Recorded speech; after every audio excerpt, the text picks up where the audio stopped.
Que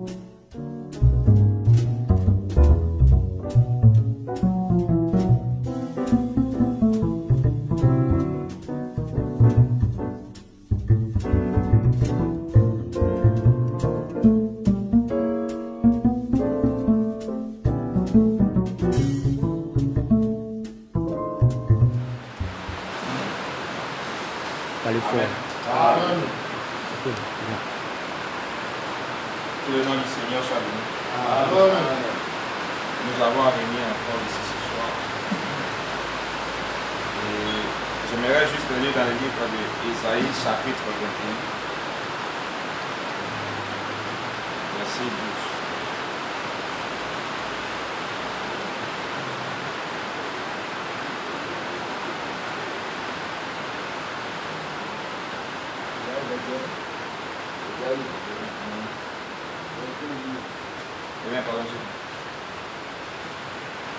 Je commence par le premier verset. Ésaïe chapitre 21 à partir du verset 1er. Oracle sur le désert de la mer. Comme s'avance l'ouragan du midi, il vient du désert, du pays redoutable. Une vision terrible m'a été révélée. L'oppresseur opprime, le dévastateur dévaste, monte et lame, assiégé, médit. Je fais cesser tous les soupirs. C'est pourquoi mes reins sont remplis d'angoisse. Des douleurs me saisissent comme les douleurs d'une femme en travail. L'espace m'empêche d'entendre. Le tremblement m'empêche de voir. Mon cœur est troublé. La terreur s'empare de moi. La nuit de mes plaisirs devient une nuit d'épouvante. On dresse la table, la garde veille. On mange, on boit, debout. Prince, poignez le bouclier. Car ainsi m'a parlé le Seigneur. Va, place la sentinelle. Qu'elle annonce ce qu'elle verra. Elle vit de la cavalerie, des cavaliers 2 à 2, des cavaliers sur des ânes, des cavaliers sur des chameaux. Et elle était attentive, très attentive. Puis elle s'écria, comme un lion, Seigneur, je me tiens sur la tour toute la journée et je suis à mon poste toutes les nuits. Et voici, il vient de la cavalerie, des cavaliers 2 à 2. Elle prit encore la parole et dit, elle est tombée, Babylone. Et toutes les images de ces dieux sont brisées par terre. Ô mon peuple, qui a été battu comme du grain dans mon nerf? Ce que j'ai appris de l'Éternel des armées, Dieu d'Israël, je vous l'ai annoncé. Oracle sur Douma. On m'écrit des Séi, sentinelle. Que dis-tu de la nuit? Sentinelle, que dis-tu de la nuit? La sentinelle répondit, le matin vint, et la nuit aussi. Si vous voulez interroger, convertissez-vous et revenez. Amen. Que le nom du Seigneur soit béni. Amen.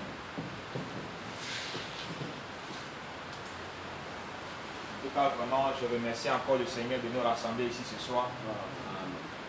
Malgré quand même un peu les temps pluvieux, malgré la pluie qui menace, Dieu nous réunit encore ici parce que je crois vraiment que quand il nous rassemble comme ça, c'est que forcément il y a une bénédiction.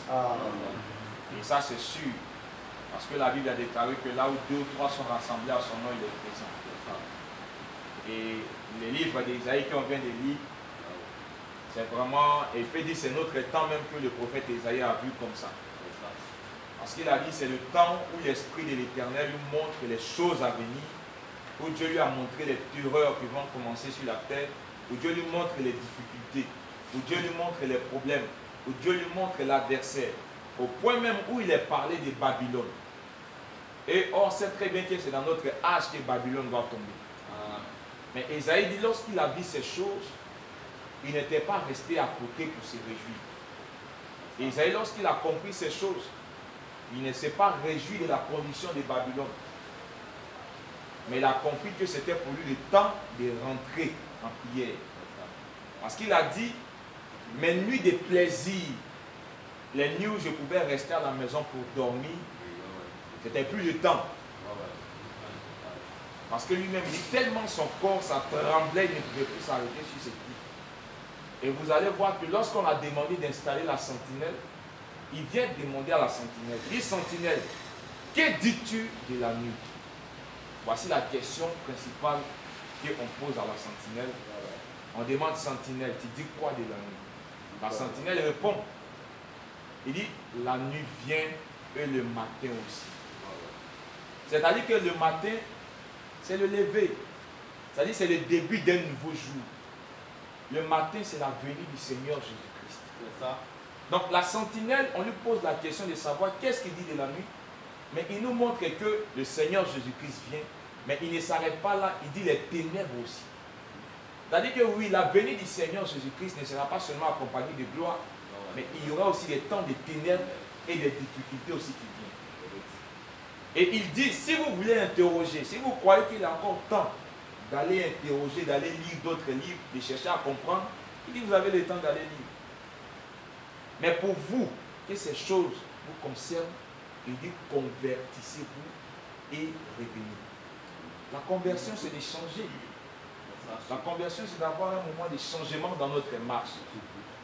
Et même Frère Branham le disait, il dit son ministère.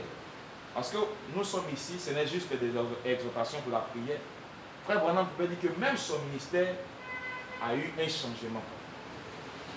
C'est-à-dire que si tu crois que quand le Seigneur faisait cette promesse, ou bien quand il donnait cette ordre de mission, dans Matthieu 28, verset 19, si tu crois que tu es dedans, Frère Branham dit aussi que ton ministère aussi doit avoir double effet. Il y a le ministère de la parole et il y a le deuxième effet qui est quoi? Où tu dois saisir maintenant le surnaturel. Tu ne dois plus courir seul, mais tu dois maintenant courir avec le surnaturel. Parce que c'est vrai, comme Isaïe l'a dit, ce sont des temps où les dévastateurs vont dévaster. Aujourd'hui, voilà, Vladimir Poutine, le dimanche, il a fait une déclaration. Il a dit qu'il veut bombarder déjà, il veut bombarder l'Occident. Mais posez-vous la question, Vatican c'est situé où? Vatican c'est en Occident. Or, c'est le pape qui est venu, le pape a dit, lui il voulait devenir ambassadeur, c'est-à-dire il voulait réconcilier l'Ukraine et Poutine. Il voulait les réconcilier. Mais Poutine a dit, il déclare, il dit la personne qui veut se jouer au sauveur, je bombarde d'abord cette personne. Frère Branham nous a montré que c'est vraiment la Russie qui va bombarder. Mais voici déjà les prophéties sont là. Donc ce que la sentinelle nous demande, c'est que nous, quand on voit ces choses, on doit véritablement ne pas donner sommeil à nos yeux. On doit être aussi vigilant. Parce que quand on parle d'un sentinelle, c'est quelqu'un qui est vigilant. C'est quelqu'un qui est très vigilant même. Il voit le danger de près. Il se prépare et il avertit les autres. Mais avant de sortir pour aller avertir ceux qui sont encore dans le monde, avant d'aller même pour prêcher à ceux qui sont dehors, nous aussi, on doit aussi se préparer. Parce que quand la sentinelle s'en va, la sentinelle aussi doit être prête. Prête à courir, même avec l'épée dans la main. Mais est-ce que où on est qu'on est prêt? Ou bien on a encore des dormeurs? C'est un peu ça le problème. Parce que si on a encore le temps de dormir, c'est que vraiment ces choses-là n'est pas bouillonnant dans notre cœur. Parce que Frère Branham a dit, il dit avant, c'est-à-dire qu'avant que l'enlèvement ne vienne, avant que le Seigneur Jésus-Christ ne vienne, l'Afrique doit connaître d'abord un réveil. On doit connaître un réveil. L'Église doit connaître un réveil et aussi, il dit, un bouleversement. Ce n'est pas seulement un réveil, mais l'Église aussi doit être bouleversée. Parce que beaucoup d'hommes quitteront véritablement le chemin et beaucoup aussi seront véritablement des combattants, des vainqueurs, qui feront partie des troupes de vainqueurs. Parce qu'aujourd'hui, on se met dans les rues, on prêche, on parle de Jésus-Christ. On arrive même à amener des âmes à croire. Mais est-ce que le diable, quand il est assis, et puis il te voit aller retirer une âme dans la mondanité, retirer une âme de la vie du péché, est-ce que le diable est content? Non. Il n'est pas content. C'est-à-dire que ce n'est même pas le temps pour nous-mêmes de pouvoir jouer encore ou bien de pouvoir se dire seulement qu'on est évangéliste. C'est vrai que je parle de ces choses, je ne suis pas aussi accepté, je ne me mets pas aussi à écart. Parce que je sais que ces choses, ce sont des choses qui doivent remonter quand même dans nos cœurs à nous tous. Et savoir que c'est le temps de préparation. Et si vous voulez aussi savoir, Regardons un peu les vierges folles. Les vierges folles, les deux groupes, elles avaient l'huile dans elles avaient l'huile. Elles avaient reçu l'huile, mais le problème, est-ce que tu as ça en quantité? Ça. Malgré qu'elles étaient folles, elles avaient reçu l'huile. Maintenant, toi, tu n'es même pas folle. Est-ce que tu as reçu? Ça. Parce que même ces vierges folles, elles avaient l'huile. Mais elles n'avaient pas ça en quantité. Donc, je vais prendre le livre des Hébreux.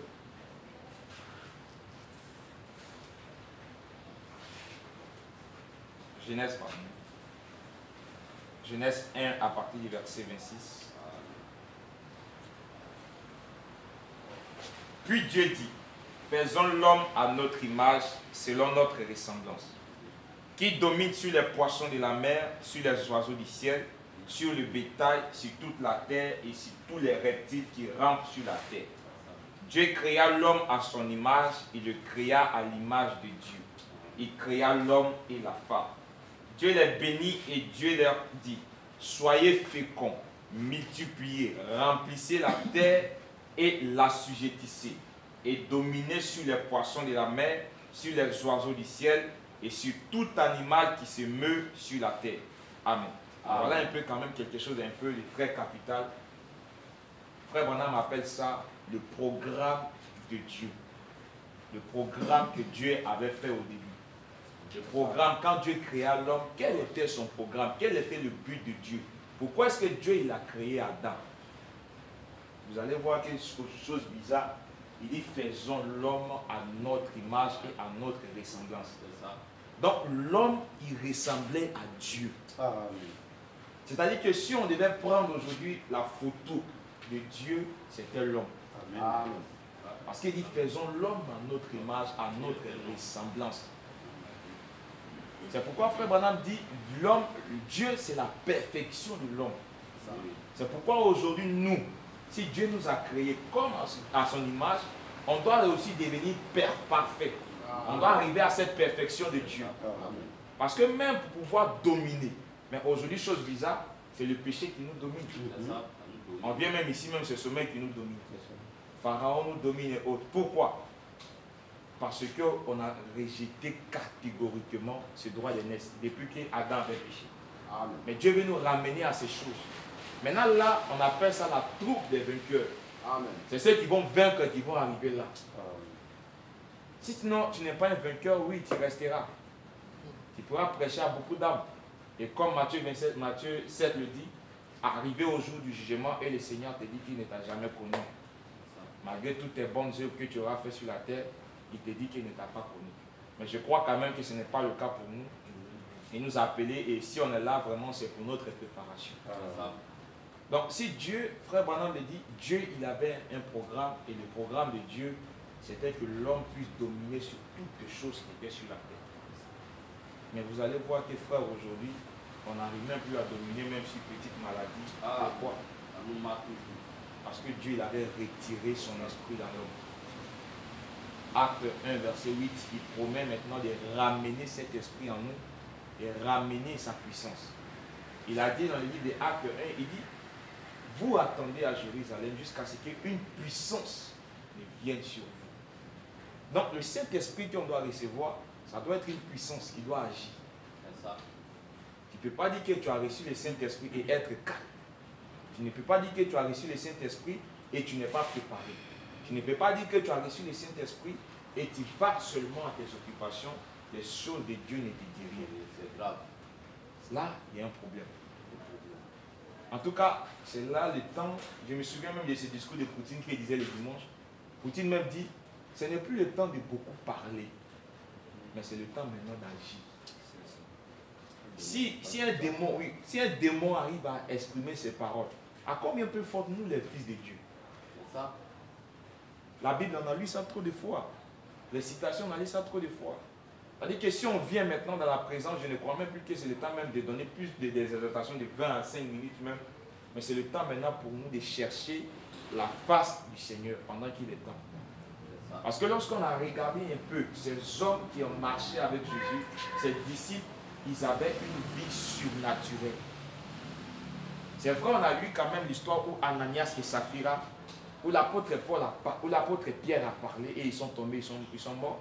Mais vous allez voir que juste les paroles que Pierre a prononcées, ces hommes, ils sont morts. Mais qu'est-ce qui était en eux? Qu'est-ce que ces hommes-là, ils ont touché? Qui pouvait amener juste leurs paroles à tuer l'effet de ce corps. C'est-à-dire à tuer la matière. Qu'est-ce qui était véritablement en eux? Ou bien ils ont touché quoi? Aujourd'hui, les pasteurs qu'on a aujourd'hui, plusieurs pasteurs, ils vont aller au Bénin, vont aller prendre des pâtes de castor pour pouvoir faire des miracles. Mais les pierres, eux, ils ont touché quoi? La Bible déclare qu'au point que tellement leur puissance était forte, tellement ils marchaient avec une pleine puissance, lorsqu'ils marchaient, on pouvait même mettre des malades. Et juste leur homme dégageait de la puissance. Lorsqu'ils se tenaient dans la prison, quand on les avait arrêtés, ils chantaient, ils étaient en adoration, ils louaient le Seigneur. Le surnaturel descend et il ouvre la prison et ces hommes sortent. Mais qu'est-ce qui a fait ça? Ils ont touché quoi? Pourquoi nous aujourd'hui, on n'arrive pas à manifester ces choses? Vraiment, on doit se poser la question. Parce que eux, ils ont reçu, je crois que c'est au même Jésus qu'ils ont cru que nous aussi on a cru. Ils ont reçu le même baptême au nom de Jésus-Christ. Mais pourquoi ces choses que eux ils ont fait, nous n'arrivons pas à faire? Pourquoi cette vie de surnaturel qu'ils avaient, nous on n'a pas ça aujourd'hui? Quand Frère Branham parlait du double état de son ministère, Frère Branham dit que lorsque j'avais commencé mon ministère, je prêchais juste l'évangélisation. Je ramenais les gens à retourner à la foi apostolique. Mais il dit ce n'est pas ce que les hommes ont besoin aujourd'hui. Les hommes veulent voir le Jésus-Christ d'hier. C'est Jésus qui a marché avec ses apôtres. Les hommes veulent voir ce même Jésus qui s'est tenu devant la tombe de Lazare et qui pouvait crier Lazare sort. Amen. C'est ce que les gens veulent voir aujourd'hui dans les dénominations. C'est ce que aujourd'hui les gens veulent ressentir, les gens veulent démontrer. Mais oui, Frère Branham m'a dit on peut venir parler de ces choses, mais est-ce qu'on sait de quoi on parle? Je vous parle de ça, est-ce que moi j'ai vécu? Est-ce que je suis un témoignage? Est-ce que ce que j'ai dit, est-ce que c'est une vie? Parce qu'il peut venir ici faire tout un discours de théologie, mais est-ce que ces choses-là, c'est une réalité? C'est ça. Parce que là, Frère Branham nous parle que nous devenons automatiquement des capteurs de l'invisible. L'homme, le chrétien, la créature que Dieu avait fait au début, doit être des capteurs de l'invisible. C'est-à-dire que le Dieu que le féticheur n'a pas, le Dieu que le bouddhiste cherche depuis n'arrive pas à trouver, qui peut aller se consacrer, qui peut aller faire ses jours de consécration, il n'arrive pas. Que les musulmans se mettent à genoux en train de chercher, que même les païens cherchent. Frère Branham dit, là on nous parle maintenant de la position d'entrée. On doit maintenant se tenir à la brèche. C'est-à-dire que l'autre main, ta main droite doit saisir le surnaturel. Ta main droite doit être en contact avec le divin, au point que ta main gauche peut toucher le pécheur. Quand tu iras parler, ce n'est pas seulement l'effet de tes paroles, ce n'est pas seulement l'effet de tes discours, mais tu seras étonné de voir ce que même tes paroles peuvent faire. Lorsqu'on a lu un peu dans le livre des Actes 2 autrefois, on a vu que ces hommes, quand ils ont reçu le Saint-Esprit, ils ont prêché. Quand ils ont prêché, regardez, lisons un peu ce que Pierre a prêché. Oh ouais. Est-ce que quand on prend Acte 2 pour lire, on prend au moins 2 heures pour lire? Est-ce qu'on prend 3 heures? Il a prêché juste une prédication de 15 minutes. Que toi-même, quand tu lis, tu n'arrives même pas à lire ça à 2 secondes. Mais cette petite prédication qu'il a prêchée, 3000 âmes ont été gagnées. Quand il s'est aussi trouvé devant la portique de Salomon, devant la belle porte du temple, il dit, regarde-moi bien. Il dit à ces paralytiques, il dit, regarde-moi bien. Il dit, ce que j'ai. Mes frères, nous on a quoi? Pierre lui dit ce que j'ai. C'est-à-dire qu'il avait quelque chose qui était en lui. Il avait quelque chose en sa possession. Si tu rentres véritablement dans le surnaturel, tu rentres dans l'invisible, que tu es en contact avec ce Dieu, alors véritablement il va avoir quelque chose en toi.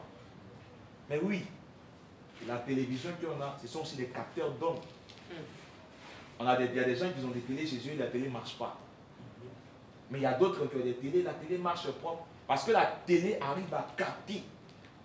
Mais si toi aussi, tu es là, que tu n'arrives pas à capter l'invisible, que tu n'arrives pas à toucher ce qu'eux, ils avaient touché, c'est qu'il faut savoir que tu as un problème. Parce que si tu n'as pas un problème, tu dois diviser des images. C'est ça.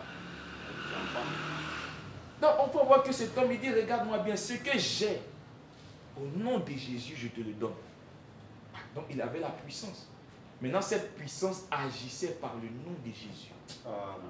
On a le nom de Jésus, mais on n'a pas la puissance.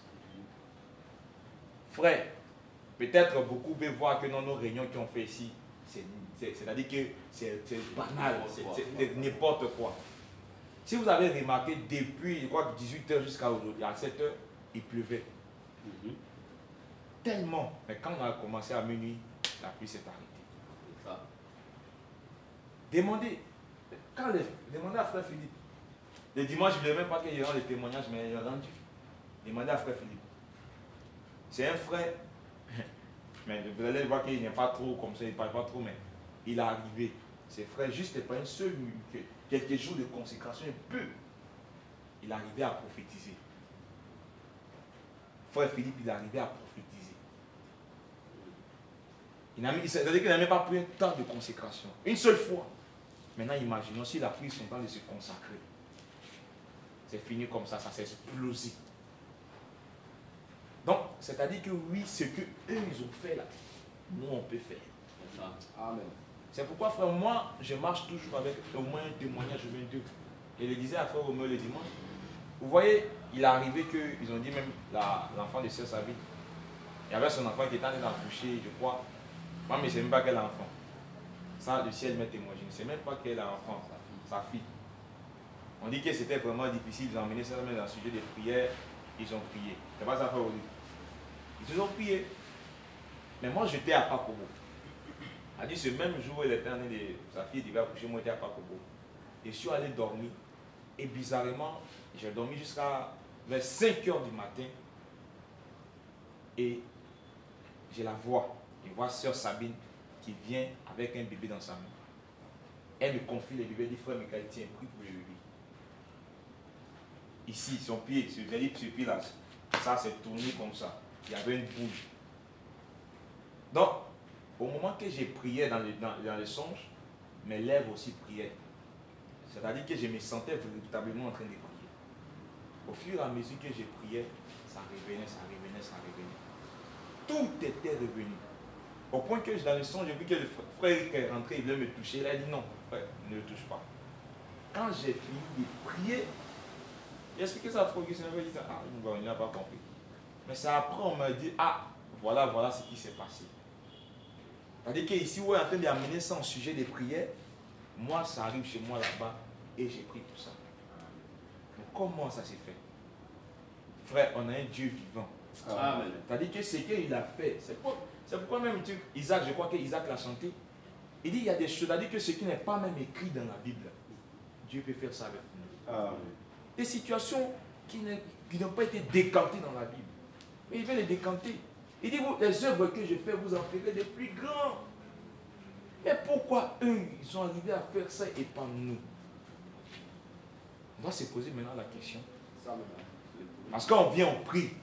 On vient ici, plusieurs parmi nous ont pris. Beaucoup de frères ici ont des témoignages, beaucoup de personnes ont des expériences. Mais on ne veut pas aussi rester seulement dans cet état du premier ministère. C'est-à-dire aller seulement démontrer la connaissance. Le livre d'Hébreux nous a dit, Hébreux 6, il dit laissons les éléments, c'est-à-dire les choses élémentaires de la parole de Christ. La doctrine du baptême, on connaît tout ça. Ouais. La doctrine, femme ne doit pas prêcher, on connaît. Il dit, tendons maintenant à ce qui est parfait. Frère, ces hommes, je vous l'ai dit, ils ont arrivé à toucher. Mais qu'est-ce qui les a amenés? Pourquoi nous, on n'arrive pas à toucher? Alors même plus loin. Frère Branham a pris l'exemple de Salomon et Samson. Samson, quand on nous raconte son histoire, on va croire que c'était un bon gars. Non, mais Samson, il était un enfant désobéissant. Frère Branham dit au point qu'il a même désobéi à sa maman. Son père et sa mère lui disent non, ne va pas prendre cette femme. Mais lui, il est parti quand même. Il a désobéi carrément. Mais la vie de quelqu'un que Dieu a aimé, c'est-à-dire que cet homme-là, Dieu l'a aimé. Il avait la puissance. Depuis qu'il est né enfant, il y avait une puissance qui l'accompagnait. Mais malgré qu'il avait une vie tendue, il n'était pas trop droit. Mais qu'est-ce qui a amené Dieu à trouver quand même plaisir dans cet homme de Samson? Je vais lire Actes. Peut-être des fois on me dit, ah, comment tu peux dire lui, il n'a pas une vie qui était juste et puis le Seigneur lui a accordé. Actes chapitre 4. Tandis que Pierre et Jean parlaient au peuple, survint les sacrificateurs, le commandant du temple. Non, c'est Acte 3. Pierre et Jean montaient ensemble au temple à l'heure de la prière. C'était la 9e heure. Il y avait un boiteux, un homme boiteux de naissance, qu'on portait et qu'on plaçait tous les jours à la porte du temple, appelé la Belle, pour qu'il demandât l'aumône à ceux qui entraient dans le temple. Cet homme, voyant Pierre et Jean qui allaient y entrer, leur demanda l'aumône. Pierre, de même que Jean, fixa les yeux sur lui et dit, regarde-nous. Et il les regarda attentivement, s'attendant à recevoir d'eux quelque chose. Alors Pierre lui dit, je n'ai ni argent, ni or, mais ce que j'ai, je te le donne au nom de Jésus-Christ de Nazareth. Lève-toi et marche. Et le prenant par la main droite, il les fit lever. Au même instant, ses pieds et ses chevilles devinrent fermes. Verset 11. Comme il ne quittait pas Pierre et Jean, tout le peuple étonné accourut vers eux au portique de Salomon. Pierre, voyant cela, dit au peuple, hommes israélites, pourquoi vous étonnez-vous de cela? Pourquoi avez-vous des regards fixés sur nous, comme si c'était par notre propre puissance ou par notre piété que nous eussions fait marcher cet homme? Tu peux te dire que bon, toi, tu as une vue plus que d'autres personnes. Ce n'est pas ça qui va ramener le surnaturel. Ce n'est pas ça qui va faire descendre l'invisible. Tu peux te dire que bon, moi, je ne vole pas. Je suis plus mieux que d'autres. Mais Pierre le dit ici, ce n'est pas par notre propre puissance. Ce n'est pas par notre propre piété en nous. Ce n'est pas par notre propre justice. Mais c'est la justice de Dieu qu'on doit s'attendre. C'est la piété qui vient de Dieu. C'est pourquoi on va voir pourquoi aujourd'hui. Frère Branham va nous donner la raison.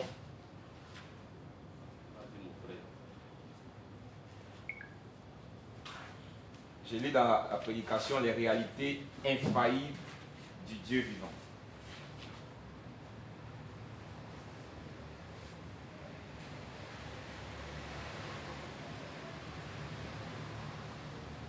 Paragraphe 147.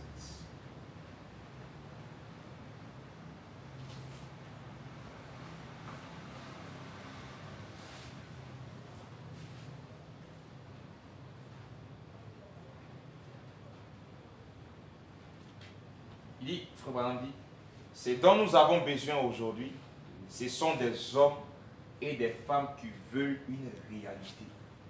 Amen. Donc, et Frère Branham dit, or la prédication s'intitule les réalités infaillibles du Dieu vivant. C'est-à-dire que le Dieu qui est vivant, il a des réalités qui ne faillent jamais. Amen. Amen. Il a des démonstrations, il a des attributs qui doivent être démontrés. Quand on dit Dieu guérit, si toi tu n'arrives pas à démontrer ça, là, comment les gens vont savoir? On dit Dieu il est sauveur. Si par ta prédication les hommes ne sont pas sauvés, comment les hommes sauvent? Donc la Bible déclare, Frère Branham dit, c'est qu'aujourd'hui, dans notre âge, on a besoin, ce sont des hommes qui ont pris eux-mêmes la décision. Que cette décision est en eux de devenir des faiseurs de miracles. Amen. Il dit ce que nous avons aujourd'hui besoin, ce sont des hommes et des femmes qui veulent une réalité. Alléluia, pas un credo, une réalité. C'est ce dont le monde a besoin aujourd'hui. Pas des credos et des modes. Nous avons besoin de réalités en Dieu. Donc, Frère Branham dit, aujourd'hui c'est ça, des réalités en Dieu. Tu viens chez des familles. Plusieurs familles aujourd'hui sont enchaînées par les liens de la sorcellerie. Plusieurs personnes ne marchent pas. Plusieurs personnes aujourd'hui. Mais quand tu t'en vas, si tu arrives devant un homme qui est un géant comme Goliath, qu'est-ce que tu peux dire? Tu viens avec ta Bible, tu viens et puis tu te dis oui, c'est vrai. Tu donnes aussi, donne. Il est écrit aussi, tu fais, il est écrit. Ah, on a dit bien.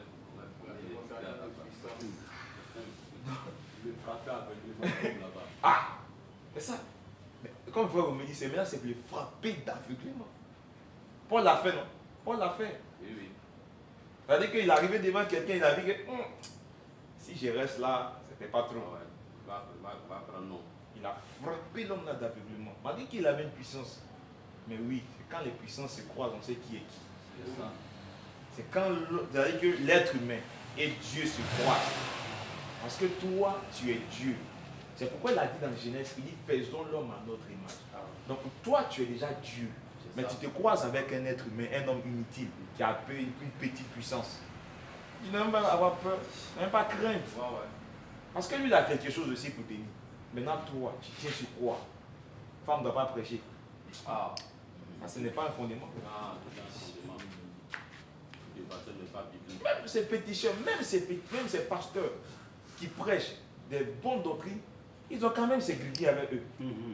Ah ouais. Plein de pasteurs vont sortir aujourd'hui qui font des miracles avec ça. Prêcher avec la mort. Et toi, Mais toi, c'est frère, à quoi? Rien. Rien en c'est mettant sur quoi toi tu te dis? ça.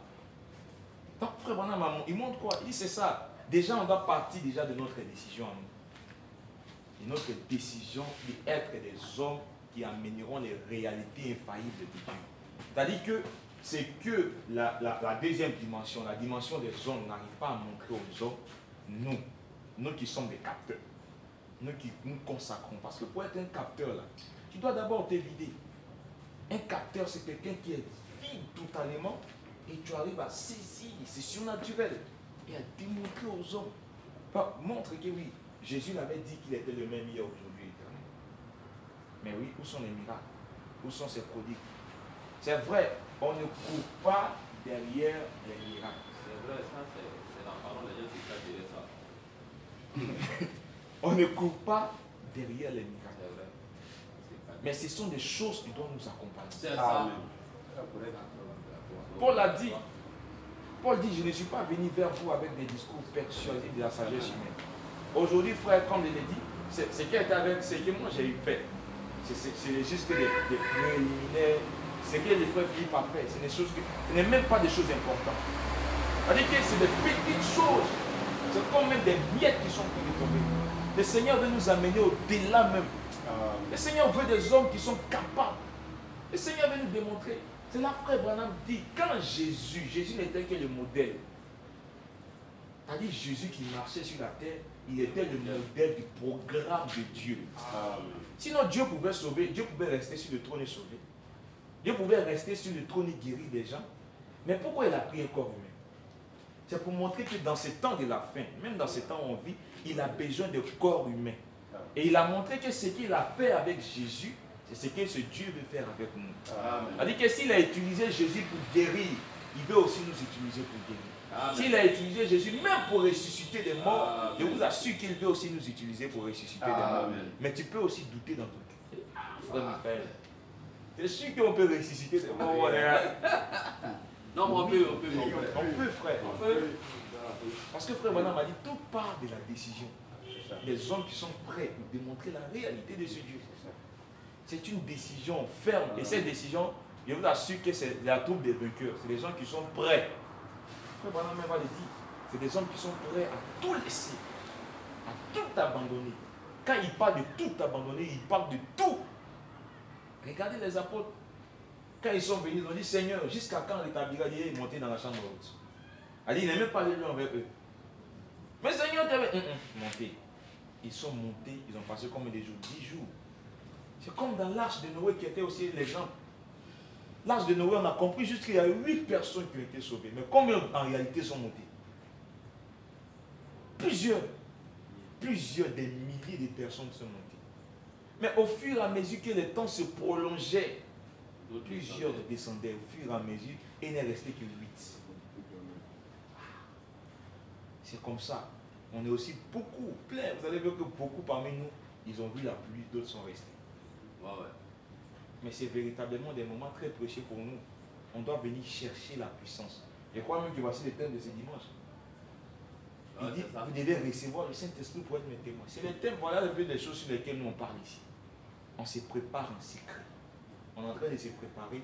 Mais oui, si on se prépare, c'est que Dieu il a vraiment quelque chose qu'il veut faire de Dieu. Sinon on peut venir ici, on va commencer à faire l'école de dimanche. Bon, Jésus-Christ est Dieu.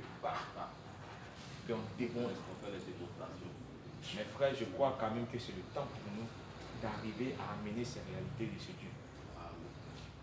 Donc, je continue toujours dans la même prédication au paragraphe 183.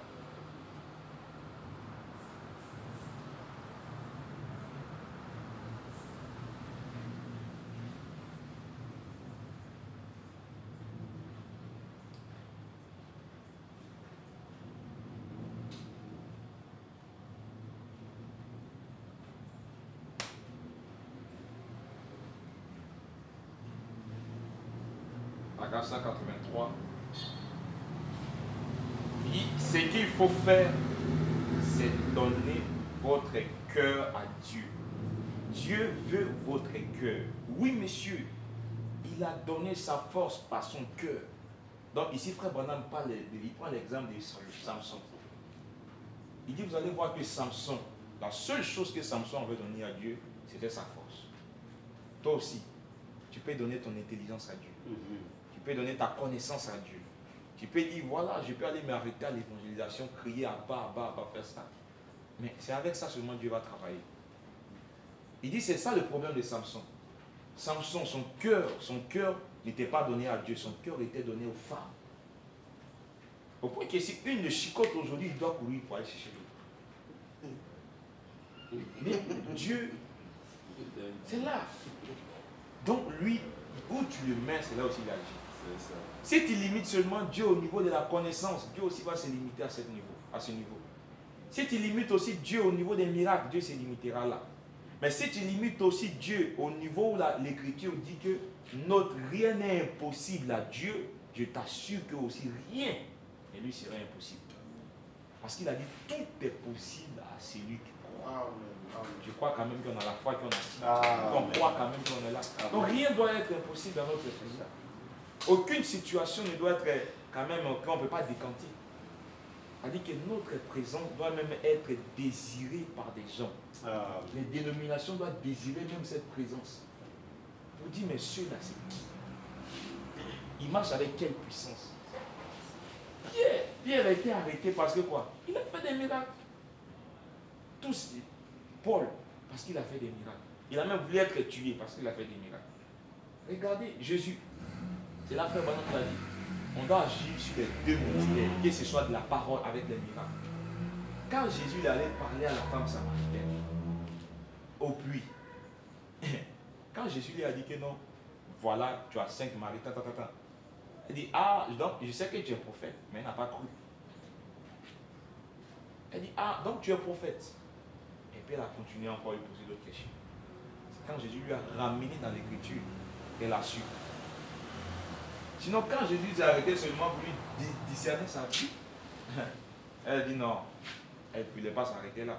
Mais elle a voulu agir en profondeur.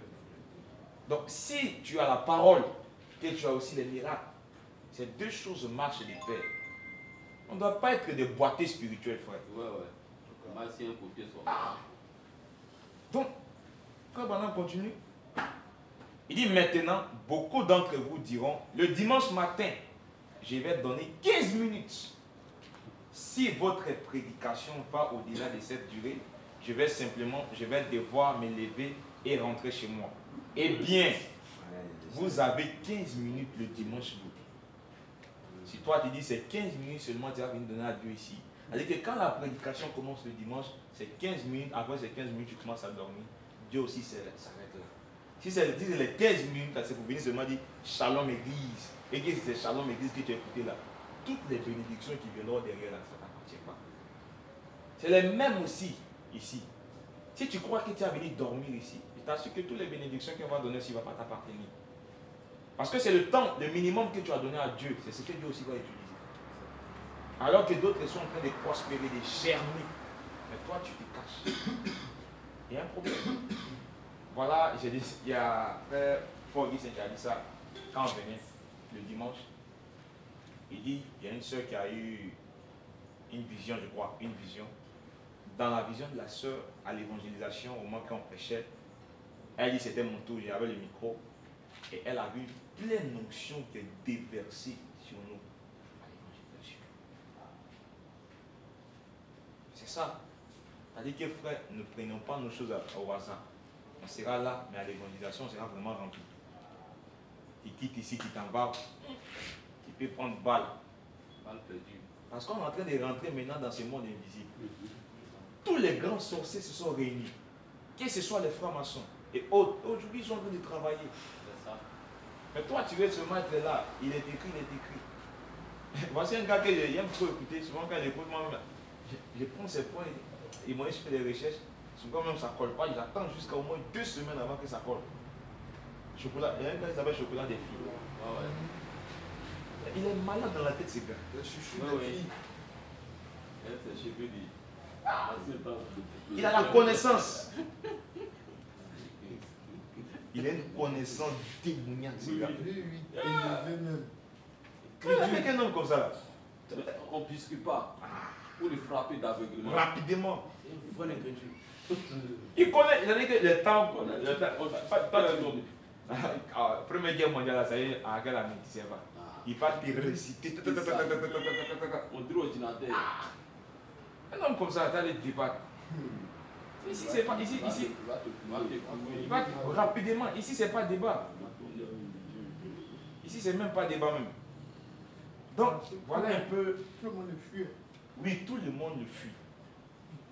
Mais je crois quand même que nous-mêmes là, c'est un homme, si cet homme s'éclate devant nous, on n'a même pas à avoir peur. Parce que c'est un géant, je vous assure. Mais on doit être aussi comme David. Quand on arrive, c'est vrai que allons-y chercher seulement nos 5 pierres au bord du Jourdain. Quand on va prendre nos 5 pierres, on a le nom de Jésus avec nous. Maintenant, si on a la puissance, parce que vous allez voir que Pierre, lui, il avait 5. C'est ça. Il avait le nom de Jésus et il avait la puissance qui accompagnait ce nom. Plein d'hommes ont le nom de Jésus.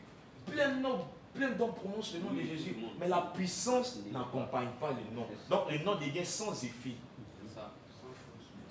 Ça ne peut pas souvent, même quand tu dois, quand la personne sait ton coup, tu cries Jésus, il n'y a rien. Pourquoi? Il n'y a pas la puissance. Mais si la puissance t'accompagne, je t'assure, rien. Même les sorciers, même quand ils marchent avec vous, dès quand vous croisez, ils vont dire il y a un problème. Il y a un problème. Donc, je continue. Vas-y, mon frère. En tout cas, je vais juste lire ces citations et puis laisser le frère vous dire conduire. Vas-y. C'est une très belle prédication. Paragraphe 185. Frère Banan dit, que pouvez-vous donner? Si Samson, lui, c'est son corps, il a dit, bon Dieu, prends mon corps, utilise mon corps, prends ma force là, frappe les Philistins. Même pas un Philistin va rester. Maintenant ce soir, frère Banan nous demande, nous, qu'est-ce qu'on veut véritablement donner à Dieu? Parce que si on vient ici, qu'il y a des problèmes, qu'il manque, c'est-à-dire que quand tu sors ici, tout ce qu'on va dire ici, tous ces temps de prière qu'on aura passé ici, quand toi tu sors, pour toi reste ici à la porte. Les dimanches, quand tu t'en vas même à l'évangélisation, tu es fatigué. Il faut qu'on te force. Donc, qu'est-ce que vous voulez véritablement abandonner à Dieu? Est-ce que c'est seulement, c'est-à-dire que oui, quand on sera ici, aujourd'hui, mardi, prochain encore, toi, tu peux te dire, bon, je suis tellement fatigué, je n'ai rien, mardi prochain. Vous allez voir qu'avant que les disciples ne montent dans la chambre haute, la Bible déclare qu'ils sont montés d'un commun accord. Or, quand on parle d'un commun accord, c'est qu'ils se sont décidés. C'est ça. Et tous. Parce qu'ils savaient que si un restait parmi eux qui n'avaient pas le même esprit, il allait faire obstacle. Oui, c'est ça. Donc, ils se sont décidés. Ils ont dit, ah les gars, où maintenant on va rentrer là? Ah. Pardonnez.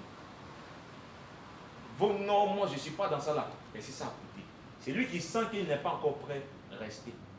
Et ceux qui ils ont senti qu'ils étaient véritablement prêts, d'un commun accord, ils sont montés. Et quand ils sont montés, qu'ils ont prié, vraiment le ciel les a accordés. Parce que tous, ils avaient le même désir du cœur. C'est ça. Ils veulent véritablement devenir des témoins.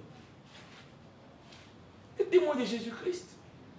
Parce qu'il sait qui a fait la promesse. Maintenant, toi aussi. Vous voyez, c'est le problème souvent avec nous.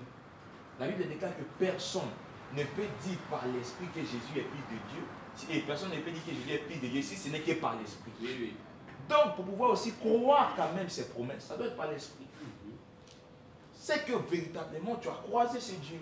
C'est là que tu peux croire ces promesses. Donc, frère Branham le dit, il dit, que pouvez-vous donner? Dieu prendra ce que vous donnerez. Mais Dieu veut entièrement.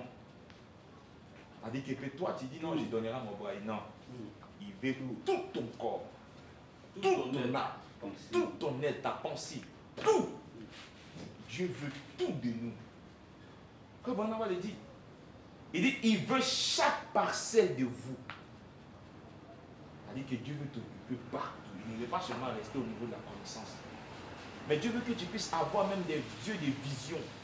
Il veut que tu puisses avoir des mains de guérison, des langues de prophétie. Dieu veut ça. Il veut même des oreilles, comme Esaïe avait eu, et comme Élisée avait eu. Eux pouvaient écouter la prière d'autres personnes. Donc Dieu veut tout de nous. Il veut aussi même ton ombre. Il avait utilisé l'ombre de Pierre. L'ombre de Pierre qui était là, mais Dieu avait utilisé. Donc le Seigneur, il veut tout. Frère Branham continue. Il veut tout ce que vous êtes. Il veut votre vie. Il veut votre témoignage. Même les témoignages qu'on a. Les combattants, Dieu veut même ce témoignage.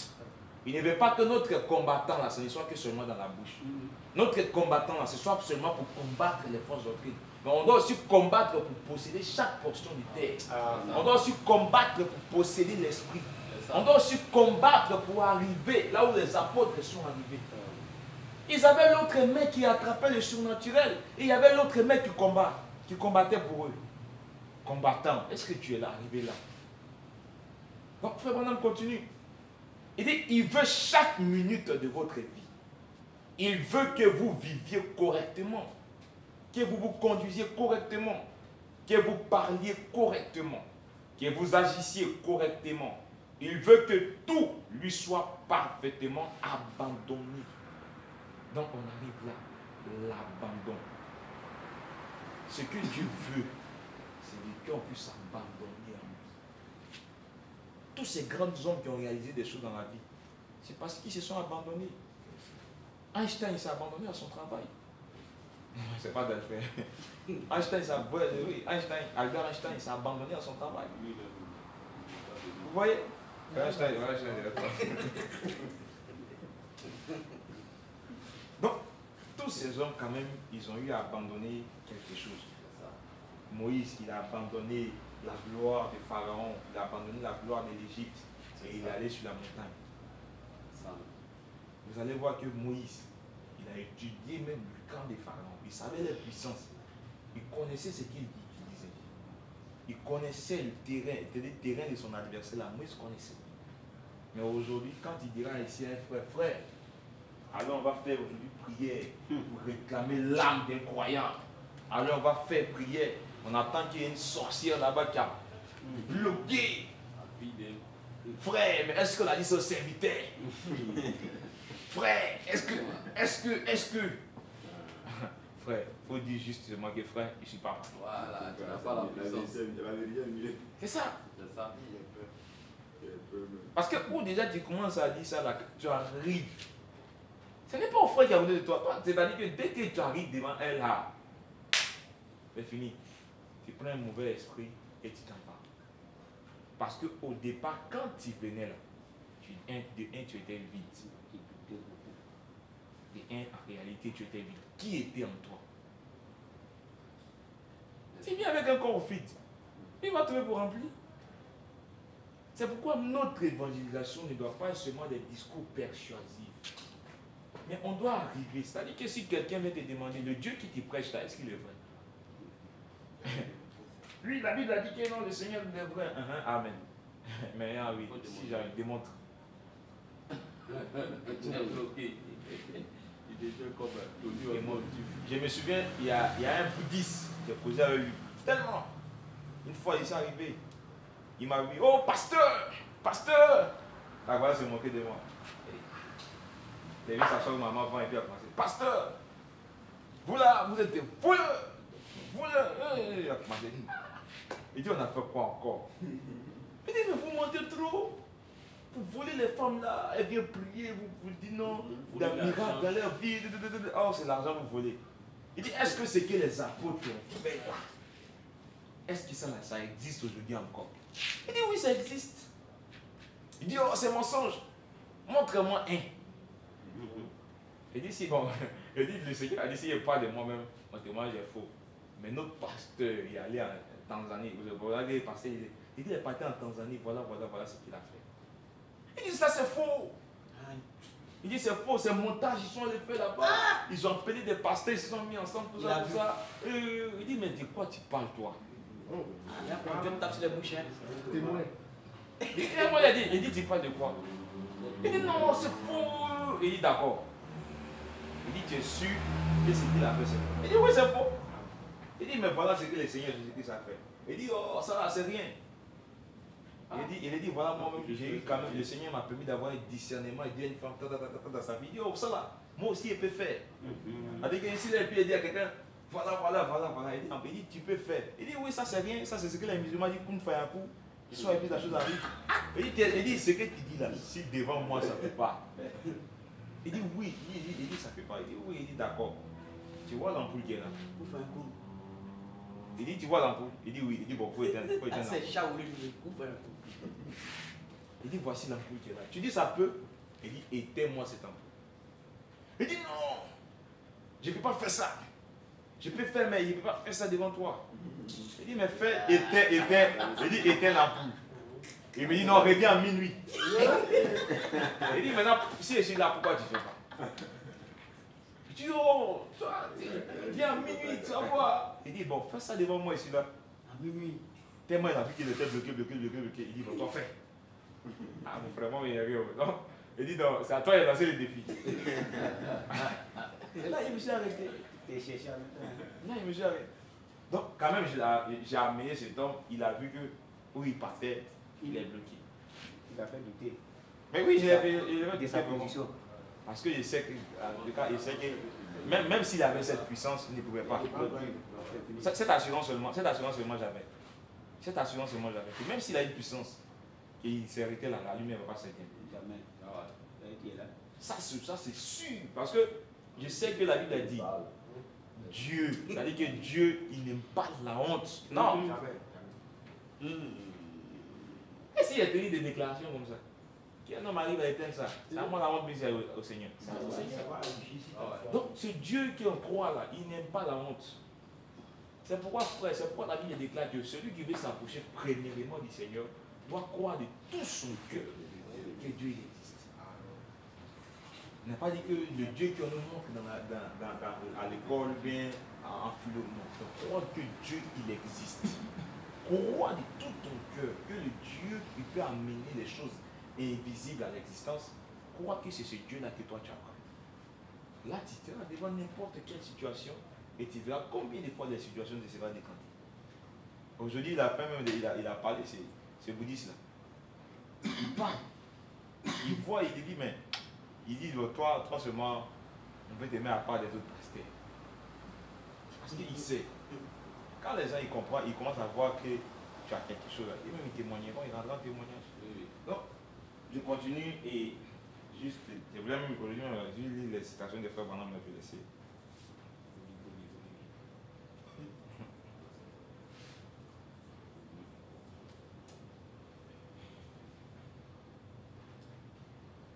Paragraphe 198. Vous savez, j'aimerais avoir affaire à une église comme celle-là. À un moment donné, j'aimerais avoir le privilège de leur dire ce que je pense d'eux et ce que la parole dit à leur sujet. Oui, voyons. Si ça prend toute la journée, continuez simplement à prêcher. Oui, Dieu veut un abandon complet. Croyez-vous cela? Dieu veut un abandon. Comment Dieu peut-il vous montrer des réalités avant que vous ne vous abandonniez à lui? Donc comment Dieu peut t'utiliser si tu n'étais pas abandonné à ce Dieu? Donc frère Branham dit, c'est ce que Dieu veut. Il dit, il veut un abandon complet avant de nous montrer des réalités. Les réalités, c'est ça. C'est actuellement la Bible là. La Bible qu'on est en train de lire, le Seigneur a guéri. Ce n'est que des promesses. Mais ces promesses-là, c'est avec des gens qui se sont abandonnés que Dieu a réalisé. Pierre est venu, il a vu Jésus, il a dit, Seigneur, nous avons tout abandonné et nous t'avons suivi. Donc, il faut abandonner quelque chose avant de les suivre. On ne te dit pas d'abandonner ton travail, mais abandonne quelque chose. C'est pourquoi le Seigneur Jésus lui-même il dit, si tu aimes quelque chose plus que... Donc, c'est que tu sais que ton cœur est attaché à ça. Au point que même souvent, quand tu as envie de prier, à cause de cette chose, tu n'as pas la force de prier. Cette chose qui t'empêche de t'abandonner. Il faut savoir que c'est ça qui est ton ennemi. C'est ça qui t'empêche de voir ces réalités, de se dire infaillible. Ça complique dans ta vie. Donc, frère Branham continue. Il dit, quand vous vous abandonnez tout, vous chantez ces cantiques. J'abandonne tout. Qu'en est-il des cigarettes? Qu'en est-il de ces tenues vestimentaires? Qu'en est-il de ce tempérament colérique? Qu'en est-il des autres choses qui vont de pair avec ça? Qu'en est-il de ces petits caractères que vous avez? Qu'en est-il de cette petite idée inscrite? Qu'en est-il de ces réprimandes à l'égard de quiconque? Donc, frère Branham nous montre. Chacun de nous, on a des choses encore auxquelles nous sommes attachés, auxquelles on ne veut pas s'abandonner. D'autres frères même essaient, consécration de la journée, c'est-à-dire que même on prendre une seule journée de jeûne, ça ne fait plus partie de leur programme. C'est-à-dire s'il a essayé de minuit à 7 heures, il va manger. Parce qu'il n'arrive plus à tenir. C'est-à-dire que ce sont des choses du passé. La consécration pour lui, là, c'est le passé. La prière, c'est le passé. Ah frère, avant la mort, j'ai prié beaucoup. Mais et aujourd'hui, c'est ça le problème. Alors, on doit aller, on doit monter comme Jacob. On a l'échelle de Jacob qui est là. C'est comme ça. Vous allez voir que souvent on monte sur l'échelle et puis on descend. Et moi j'allais de poser à quelqu'un, souvent tu montes et puis tu t'assois sur l'échelle, oh tu dois faire quelque chose. Mais tu t'assois et puis tu poses la personne. Mais il faut monter. Mais vous montez pour abandonner ta causerie que tu venais de faire. Abandonne les choses inutiles que tu venais de faire. Donc je continue encore au paragraphe 199. Il est arrivé déjà presque à la dernière citation. Vas-y mon frère, vas-y. Il dit, Dieu s'est emparé de lui et a pu lui parler. Une fois qu'il était prêt à tout abandonner. Frère Branham m'explique ici l'histoire d'un vieux, c'est-à-dire d'un grand-père. On amène son enfant, son petit-fils à l'hôpital et on dit qu'il souffrait d'une pneumonie. Donc l'enfant devait mourir, l'enfant devait partir, ils ont fait tout. Le médecin vient dire non, votre enfant, il n'y a plus d'espoir pour lui. La seule chose que vous pouvez faire, allez-y, confectionnez déjà tout, voyez l'enterrer. Malgré que l'enfant était encore enterré, que l'enfant était parti peu à peu. Les parents, ils ont commencé à pleurer, ils ont commencé à gémir. Le vieux, lui, il est rentré, il a cherché une salle. Où il y avait les habits de l'infirmier, il est rentré et il allait se mettre à genoux. Il a prié. Qu'est-ce qu'il faisait? Il cherchait quelle était la voie pour saisir le surnaturel. C'est là, frère Branham nous explique, montrer que pour saisir le surnaturel, c'est-à-dire que tu dois d'abord faire un silence total à toi. Les voix qui parlent en toi, tu dois taire toutes ces voix. Et tu dois laisser seulement une seule voix passer. C'est comme la radio. Quand tu allumes, tu vas fort. Tu cherches à quoi? Tu cherches à capter. Donc, pour pouvoir capter ce qui est surnaturel, ce qui est d'abord terrestre, ce qui est naturel, toi, tu es débarrassé de ça rapidement. Donc, quand ce vieux est rentré, après, dès qu'il est sorti, il a dit non, monsieur le médecin, je vous respecte. Vous avez vos doigts, vous avez les bas, vous avez toutes ces facultés autres que la médecine vous a appris. Mais moi, j'ai dit que l'enfant ne va pas mourir. On dit, mais comment tu peux dire des choses comme ça? Il dit non. Je suis rentré. et il vient de sortir. Frère, est-ce qu'on peut être comme ce vieux? On rentre, quand on sort, une situation est décantée. On va faire assurance. Et quand il y a un problème, au lieu de pleurer comme ses parents qui croyaient seulement à ce que l'homme disait, et lui il est rentré. Et frère Branham m'a dit, c'est quand ce vieux il est rentré, il dit Dieu s'est emparé de lui. Donc Dieu cherchait un corps. Dieu a dit que ce corps était prêt. Donc il sillonnait. L'Esprit de Dieu sillonne comme au début. On dit au commencement, l'Esprit de Dieu se mouvait au-dessus des eaux. Oh, frère Branham m'a expliqué que les eaux, ce sont des peuples, des civilisations, des hommes. Donc l'Esprit de Dieu se mouvant au-dessus de chacun de nous, cherchant toujours un corps dans lequel il va habiter. Donc le premier corps qui sera prêt à s'abandonner, automatiquement Dieu va se saisir de ce vieux. Quand Dieu s'est saisi de ce vieux, il est allé contre la science. Qu'est-ce qu'il a fait? Le même qui se tenait devant la tombe de Lazare est rentré dans ce vieux. Et quand ce vieux est venu, il a menacé la mort. La mort a disparu. Donc c'est ça. Entrer en contact avec le divin. Entrer en contact avec le surnaturel. Quand Moïse est parti devant le buisson ardent, il dit j'irai. On dit non. Voici ce qui va t'accompagner. Tu auras 2 signes. Donc quand on entre, on ne sort pas vide, frère. Quand on entre, on sort toujours avec des signes. Josué, ils sont allés, ils sont venus avec des signes du pays. Quand on rentre, ce vieux, il est venu, il a parlé. Son enfant est en vie. Ce jeune garçon, il est en vie, il a marché. Après la déclaration. Les médecins, qu'est-ce que tu peux faire? Mais comment il a fait? Non. Pas comment il a fait, mais qui a fait ça en lui? C'est ça. Il dit, une fois qu'il était prêt à tout abandonner, c'est ce qui nous manque, frère. C'est ce que frère Branham dit, c'est ce qui nous manque. Ce vieux pouvait s'asseoir aussi pleurer. Comme un plénichard. Mais il a compris aussi qu'il devait s'abandonner. Donc, ce que nous manque, frère, c'est l'abandon total au service du Seigneur. D'autres personnes même croient que venir prêcher, c'est une faute, on doit les forcer, c'est une obligation. Non. Même pour prêcher, frère Branham dit c'est par amour. C'est parce que tu aimes le Seigneur que tu fais. C'est parce que tu aimes les âmes perdues que tu viendras même ici pour eux. Jésus, frère Branham l'a dit, il dit Jésus. Qu'est-ce qui a empêché Jésus de se marier? Est-ce que ce n'était pas un homme? C'était un homme. Jésus pouvait avoir des femmes. Il pouvait se marier. Il pouvait avoir des enfants. Il pouvait avoir ses progénitures aujourd'hui. Il pouvait même aller boire. Mais il a dit, je me sanctifie pour eux-mêmes. À cause des disciples qui étaient avec lui, Jésus il était obligé de se sanctifier pour ses disciples. Donc pour ces âmes que toi tu veux aller gagner, est-ce que ta vie est sanctifiée? Est-ce que tu te sanctifies pour ces âmes? Est-ce que tu pries même pour ces âmes? Que tu sois une boule de feu quand tu te tiendras devant eux. Que tu ne sois pas une pierre d'achoppement quand tu vas aller les parler de Jésus-Christ. Est-ce que quand même tu es consacré comme Jésus? Donc, il dit c'est ce qui nous manque. Vous ne voulez pas abandonner vos habitudes. On a nos habitudes, frère.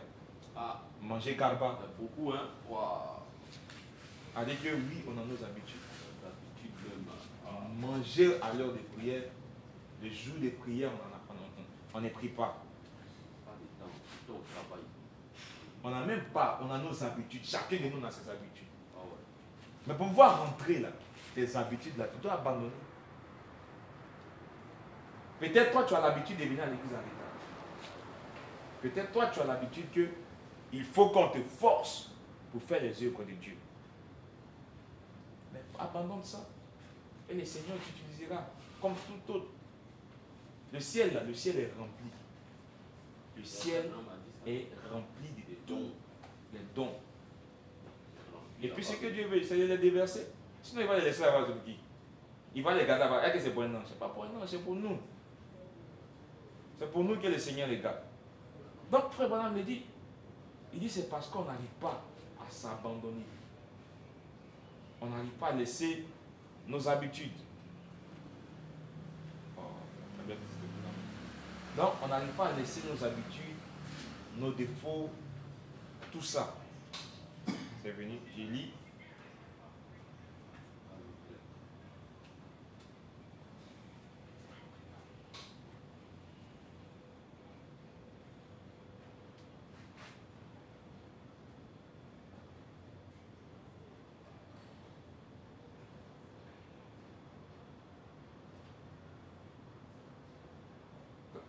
Il dit, vous ne voulez pas abandonner vos associations. Parmi nous, il y a toujours des associations. Sur les honneurs pro. Ils ont l'air confirmés. Il dit, vous ne voulez pas abandonner vos associations. Frère Branham continue. Il dit, vous ne voulez pas abandonner le petit groupe auquel vous appartenez. Ne croyez pas qu'avec les efforts que a dit, c'est écrit. Il dit, vous ne voulez pas abandonner le petit groupe auquel vous appartenez. Vous ne voulez pas abandonner de votre temps. Vous devez faire ceci, cela ou autre chose. Au lieu de prier, les gens vont se former des groupes pour parler de l'autre. Les gens vont se former des groupes pour parler des choses inutiles. Frère Branham dit, au lieu de prier, ces groupes qu'on peut former, ça peut être des groupes de prière. Mais on forme nos groupes à côté.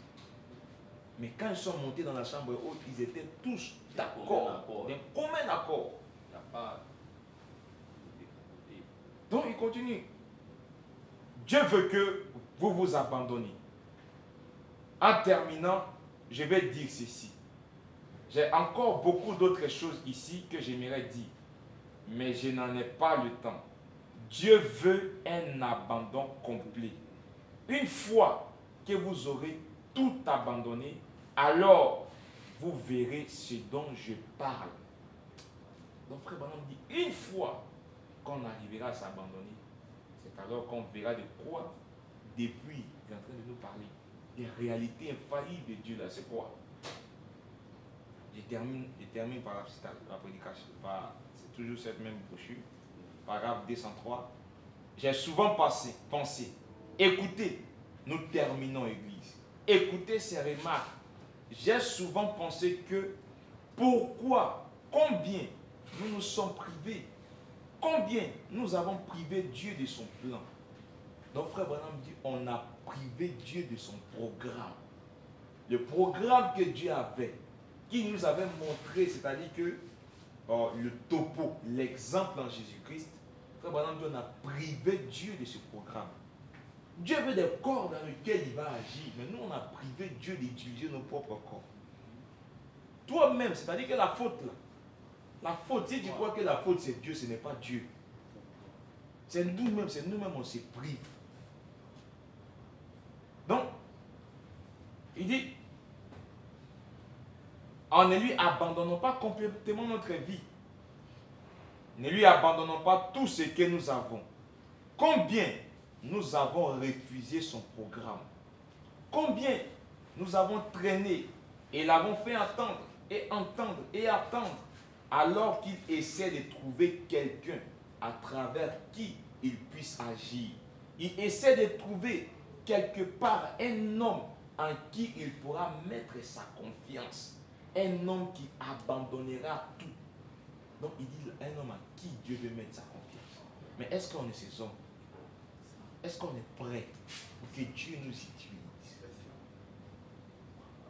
Venez, il dit, venez vers Dieu d'une manière sensée et raisonnable. Dites, Père, me voici. Peu m'importe, je suivrai l'écriture, le plan. Peu m'importe ce que n'importe qui d'autre peut dire. Je m'attiendrai à cela. Et voyez vraiment, soyez sincères. Peu m'importe ce qu'il m'en coûtera. Seigneur, je ne suis rien au départ, mais je veux que tu me conduises. Et que le Saint-Esprit qui a écrit cette Bible et qui a fait ses promesses, voici les signes qui accompagneront ceux qui auront cru, confirme cela à travers de ma vie. Je sens que tu me conduis dans cette direction. Frère Branham dit, je sens. Est-ce que frère, vous sentez? Moi, je le sens. Que c'est là où Dieu veut nous conduire dans cette direction. Où on accomplira ces choses. Je termine. il me reste un seul paragraphe. Mais voici, envoie-moi, a dit Ésaïe dans le temple. Quand il avait vu que ces chérubins, qui avaient des ailes dont il se couvrait la face, des ailes dont il se couvrait les pieds, et des ailes dont il se servait pour voler, et il a pris une pierre ardente et a purifié sa bouche. Et là, l'Esprit de Dieu est venu sur lui. Pourquoi pas nous? Dieu n'arrive pas à trouver un homme comme ça. Donc, Frère Branham dit pourquoi pas nous? Dieu, quand il est venu vers Esaïe, il a dit, qui enverrai-je? Esaïe a dit, envoie-moi. Pourquoi? Parce que les lèvres d'Esaïe avaient été purifiées au départ. Parce que Esaïe s'était abandonné. Quand il est rentré dans la présence de Dieu, il n'était même pas capable de lever ses yeux. Il est tombé face contre terre. Donc, Frère Branham dit, quand il a cherché ses disciples, il est venu chez les siens. Et les siens ne l'ont point reçu. Il n'a pu trouver personne. Il attendait cela. Donc, la seule chose que Dieu veut, c'est qu'on puisse véritablement tout lui donner. Nous abandonner. Parce que c'est le temps où le temps de rafraîchissement va passer. Si tu n'étais pas abandonné, si tu crois que oui, oh, les autres non, ils ont l'argent, les autres non, le travail c'est pas dur, les autres non, ils sont plus mieux que moi, donc moi je dois aller chercher encore d'autres l'argent. Quand ça va tomber, je t'assure que tu seras abandonné. Lorsqu'il y avait des gens qui étaient autour de la chambre haute, mais c'était seulement ceux qui étaient dans la chambre haute qui ont reçu l'esprit. Tu pourras aussi courir comme les autres pour venir pour demander, mais qu'est-ce que c'est, qu'est-ce qui se passe, pourquoi ça tombe? Mais l'esprit est descendu. En tout cas, les frères, c'est ça. Frère Branham m'a dit, c'est ce que Dieu cherche. Un seul parmi nous qui décidera de s'abandonner. Maintenant, si nous tous même on décide de s'abandonner, quel sera véritablement le résultat? Mais Abidjan va parler. En tout cas, vraiment, c'est ça. C'est le temps, je crois, de nous abandonner et de nous diriger vers cela. On croit que c'est là le Seigneur veut nous conduire. En tout cas, que le Seigneur nous bénisse. Amen.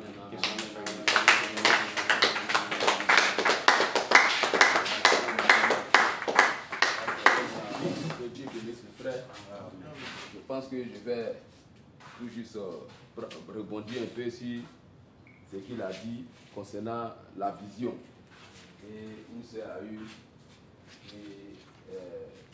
C'est à son tour de parole et le Seigneur a permis que ce jour-là, l'onction descende. Et je pense que ce jour-là, la sœur, Dieu l'a montré, mais l'interprétation, c'est Dieu qui donne l'interprétation.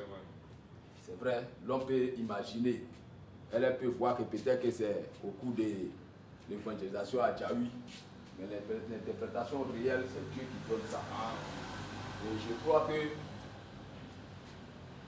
crois que le Seigneur aussi me parle et je suis beaucoup poussé aussi par son esprit.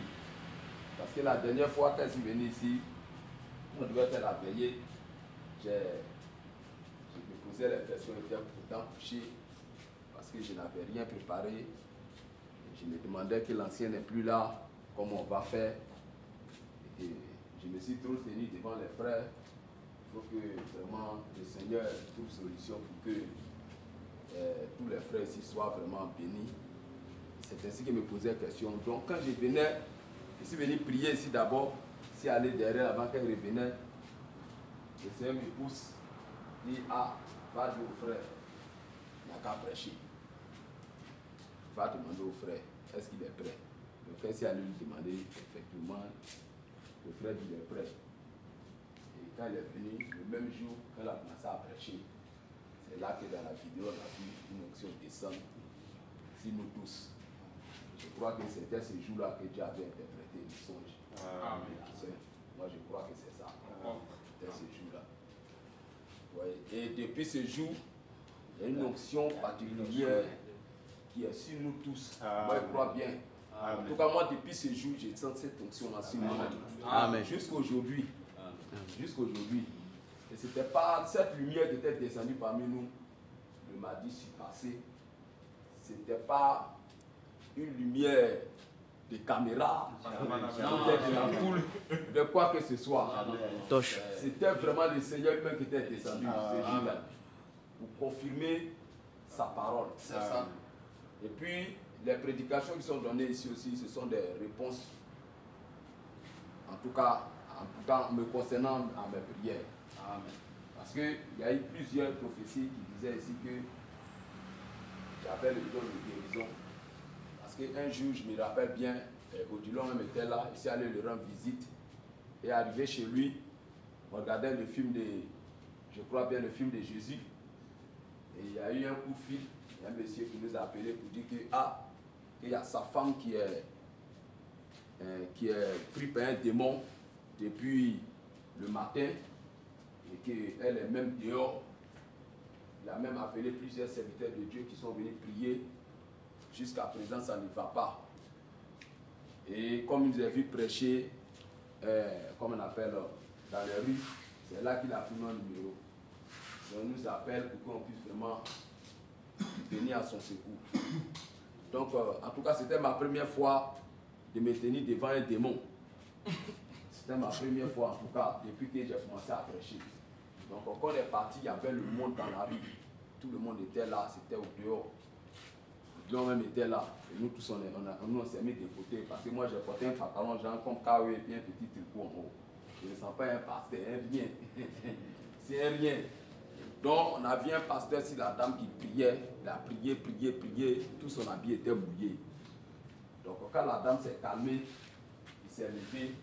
Il ne s'est même pas adressé aux parents. Tout, il a pris sa route, il est parti. Le démon est parti. Donc, pour lui, le démon est parti. Donc, la sœur de la dame qui était là dit, je pense que le démon n'est pas encore parti. Hein. Elle est encore sur l'emprise de ce démon. Elle a commencé à s'agiter encore. C'est ainsi qu'ils nous ont appelés pour qu'on puisse intervenir. Et les gens ont commencé à se moquer. Et encore, il y a pasteur encore. Lui là, c'est qui encore? Ça riait. Les gens riaient, les gens se moquaient, étaient dans les rues. Qu'est-ce qu'on doit faire? C'était une épreuve que le Seigneur était en train de nous mettre en face. Donc, qu'est-ce qu'on a fait? On n'est pas parti directement prier la fille. On a appelé la famille. On essaie de les exhorter. On a demandé comment est-ce qu'il a connu la fille. Il nous a parlé. C'est sans mariage, sans rien. Oh, le démon lui dit non, que la femme là, c'est son papa qui l'a donné. C'est papa. Parce que toi, tu as volé. C'est d'autres. Donc on lui a dit, tu as vu que le démon a raison sur toi. Et que tu es prêt à te repentir, tu vas arrêter tout ça. Il a compris, en tout cas, ils ont gardé le calme. Ils ont vu que ce qu'on a dit, c'est vrai. Donc on a commencé à prier.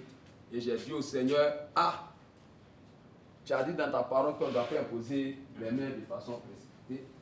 Qu'est-ce que j'ai fait? Donc, dans la prière,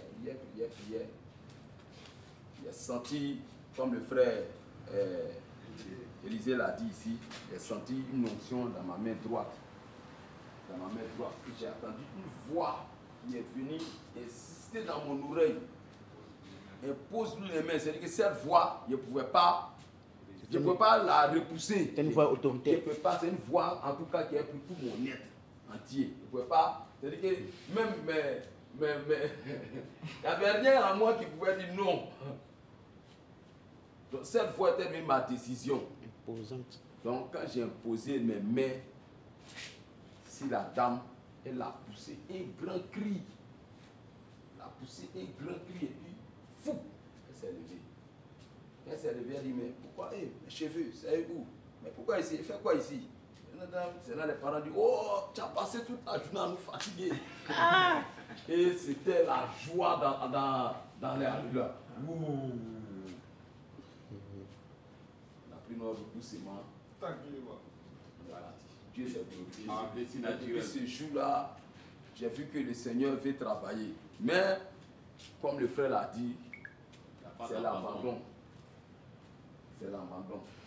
C'est l'abandon. Et plusieurs professions disent que frère Rodrigue, tu as un don de guérison, tu as un don dans plusieurs, va être utilisé puissamment. Et je crois que le Seigneur, au travers du frère, vient de nous donner encore les secrets typiques pour qu'on puisse recevoir cette ordre surnaturelle. On doit rentrer en contact avec ça. Parce que Dieu ne parle pas pour parler. Si Dieu parle, c'est que la chose là c'est pour nous. Amen. Mais à cause de notre négligence, nos manières de faire, nos manières de vivre, c'est ce qui fait que nous n'arrivons pas à rentrer en possession de ces choses. Et je crois vraiment que le Seigneur nous a parlé encore aujourd'hui, que chacun de nous puisse prendre conscience. Mais pour ajouter quelque chose, je vais vous montrer un verset biblique. Matthieu 13, à partir du premier verset. Jésus dit, parle ici de ce que le frère a dit tout à l'heure, d'abandon, et ce qui peut nous distraire, peut nous amener ne pas vraiment à se consacrer réellement à Dieu. Jésus dit, ce même jour, Jésus sortit de la maison et s'assit au bord de la mer. Une grande foule s'étant assemblée auprès de lui, il monta dans une barque et il s'assit. Toute la foule se tenait sur le rivage. Il leur parla en parabole sur beaucoup de choses et il dit, un semeur sortit pour semer. Comme il semait, une partie de la semence tomba le long du chemin. Les oiseaux vinrent et la mangèrent. Une autre partie tomba dans les endroits pierreux et où elle n'avait pas beaucoup de terre, elle leva sitôt parce qu'elle ne trouva pas un sol profond. Mais quand le soleil parut, elle fut brûlée et sécha, faute de racines. Amen. Il continue. Il dit, une autre partie tomba parmi les épines. Les épines montèrent et l'étouffèrent. Une autre partie tomba dans la bonne terre. Elle donna du fruit, un grain 100, un autre 60, un autre 30. Que celui qui a des oreilles pour entendre, entende. Ici, on voit que Jésus montre que la parole cherche un cœur, un véritable cœur dans lequel il va vraiment prospérer. Il va produire ses fruits. Or, la parole, c'est Dieu. Donc, Dieu, jetant ses regards sur la terre parmi les hommes, cherche un véritable cœur. Donc, quand la prédication sort, la prédication cherche un cœur abandonné. Un cœur abandonné. Et ici, maintenant, il va nous traduire maintenant cette parabole. Il dit, lorsqu'un homme écoute la parole du royaume et ne la comprend pas, le malin vient et enlève ce qui a été semé dans son cœur. Cet homme est celui qui a reçu la semence le long du chemin. Vous voyez? Il dit, celui qui a reçu la semence dans les endroits pierreux, c'est celui qui entend la parole et la reçoit aussitôt avec joie. Mais il n'a pas de racines en lui-même. Il manque de persistance et dès que survient une tribulation ou une persécution à cause de la parole, il y trouve une occasion de chute. Il se cherche.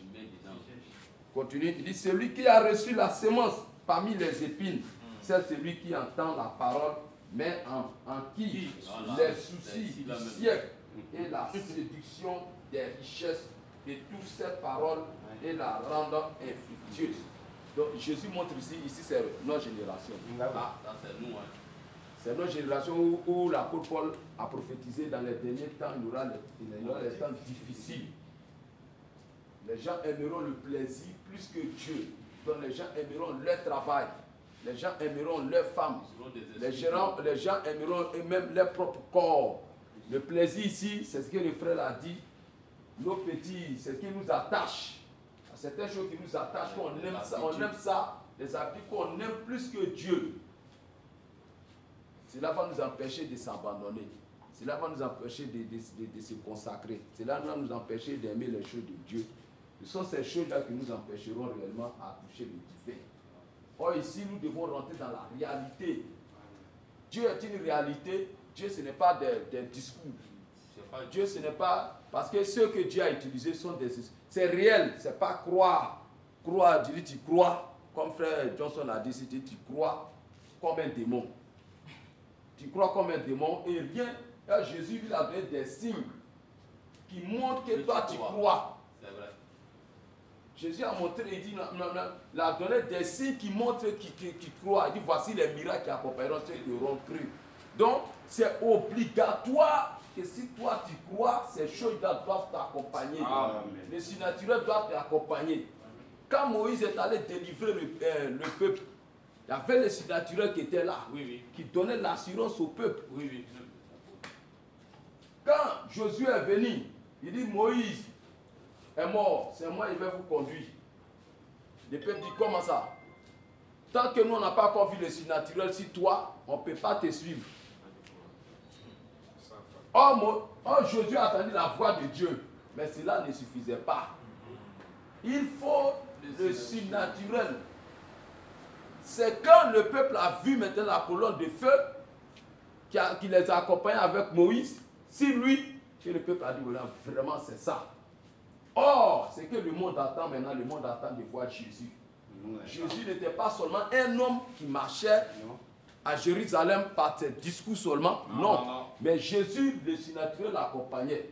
Au point qu'il disait aux pharisiens, si vous ne croyez pas à ma personne, vous doutez à ma personne, croyez quand même aux œuvres, ce que vous êtes en train de voir.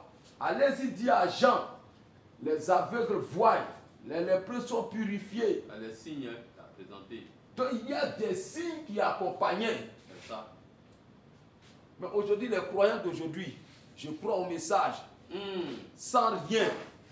Mais celui qui a apporté le message, celui qui a apporté le message, le surnaturel l'a accompagné, on a vu des signes. Voilà pourquoi quand nous prêchons, nous nous appuyons sur ces signes-là pour montrer que le message qu'il a prêché est la vérité. Mais toi, ta croyance là, on s'appuie sur quoi? Pour dire que tu crois. Et ta vie ne dépend pas. Rien. Or, je crois bien que ce matin, le Seigneur veut nous tirer les oreilles. Ne vous limitez pas à croire comme des démons. Si votre justice ne surpasse pas celle des pharisiens, vous n'y entrerez pas.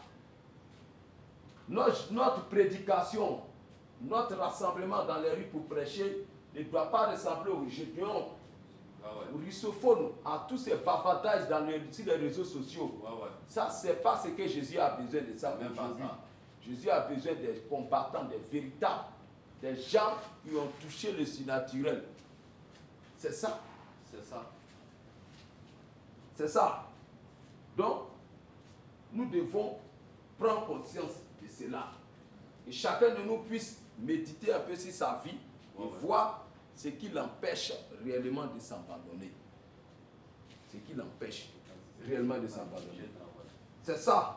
Parce que le temps où nous vivons, l'apôtre Paul disait comme ça que, à cause des temps difficiles et de la venue du Seigneur, je préfère que celui qui n'est pas marié reste ainsi. Mais ça, c'est une parole dure. C'est une parole très dure aujourd'hui. Quand il dit à un croyant, il dit non. Lui veut se marier. Il met ça de côté d'abord. Lui veut se marier. Mais pour toucher le surnaturel, voilà ce que lui il dit. Il a donné l'exemple d'Ésaïe.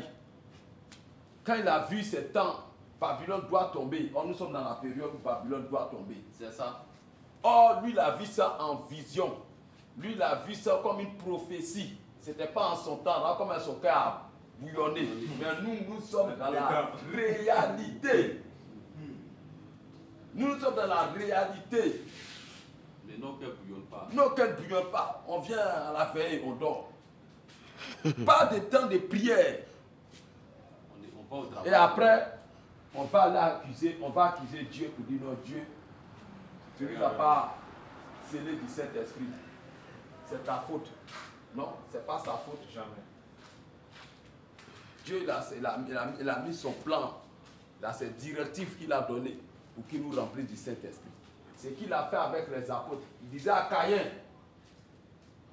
ce que Abel a fait là, il faut faire même chose, je vais t'exaucer. Nous aussi, nous devons faire même chose comme les apôtres. Si on a fait même chose comme les apôtres, ce que Dieu a fait avec les apôtres, il le fera aussi avec nous. Amen. Mais on ne fait pas comme les apôtres. On s'accroche au témoignage des apôtres. Les témoignages, et nous, notre témoignage. C'est ça qu'il est. Or, nous sommes la 3e Bible. Dieu doit, alors, nous sommes des lettres écrites. Donc, on doit nous lire.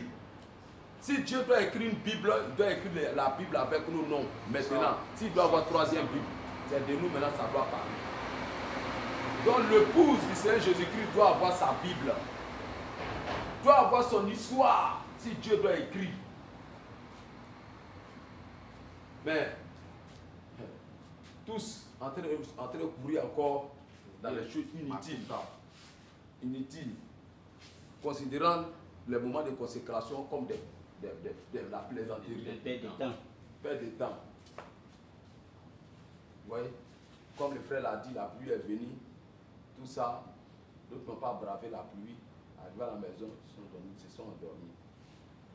Peu ont pu quand même braver la pluie pour venir. Et Dieu a calmé la pluie pour que nos voix montent dans les cieux. Je vais terminer et puis on va prier. Il dit, au verset 23, il dit, celui qui a reçu la sémence dans la bonne terre, c'est celui qui attend la parole et la comprend. Il porte du fruit, un grain en donne 100, un autre 60 et un autre 30. Voici le cœur que Dieu cherche. Celui qui est prêt à prendre tous ses intérêts, tous ses privilèges pour mettre derrière, ses ambitions, il met tout derrière. C'est celui-là qui est la bonne terre. Il met tout ça là derrière. Il met toute sa vision sur Dieu. C'est lui qui est la bonne terre. Parce qu'un homme ne peut pas sauver le monde, sa vie, et en même temps Dieu, qui ne peut pas. Il n'y a pas quelqu'un, c'est vraiment impossible, qui ne pourra jamais. Tu ne peux pas. Il y a d'autres qui disent non, moi je dois régler mon problème, j'ai tel problème, je dois mettre problème ça là, je dois payer dette ici, ça, je dois faire ça là d'abord, je dois rentrer ici d'abord. Et puis quand j'ai le temps maintenant, je commence à venir à l'église, fort, programme. Satan va te laisser. Ça, c'est pas problème. Oh, aujourd'hui, Dieu est prêt à nous baptiser du Saint-Esprit. Amen. Quand Dieu dit que la gloire de la seconde maison sera plus grande que la gloire de la première maison. C'est une réalité. Amen.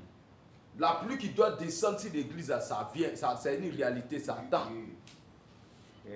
Si tu prends ton temps, tu désires le Saint-Esprit, au point de tout abandonner, au point de tout arrêter autour de toi, pour te mettre dans le silence avec Dieu, mon frère, Dieu te remplira du Saint-Esprit. Parce que nous adorons un Dieu qui ne ment pas.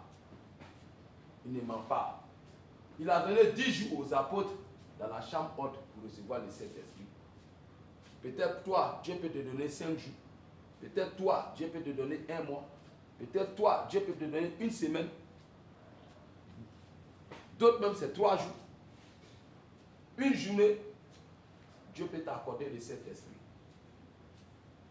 Donc Dieu répond à la prière selon lui, son programme. Mais quand l'homme vient prier, l'homme lui prie, il se donne comme est-ce que Dieu doit lui répondre. Mais quand il s'attend comme ça que Dieu ne lui répond pas, il dit bon, ici venu, il a perdu mon temps. Et il baisse les bras. Or, on vient prier en comptant sur Dieu, que lui, sa volonté soit faite. Tant qu'on n'a pas encore vu, nous devons croire que notre Dieu n'est pas un menteur. Forcé, il nous donnera ce qu'il nous a promis, au moment qu'il a voulu lui-même. Parce que Dieu sait que si tu es parti du Saint-Esprit aujourd'hui, peut-être que tu vas faire des conneries. Tu ne seras pas. Donc Dieu connaît le moment important, il va te donner.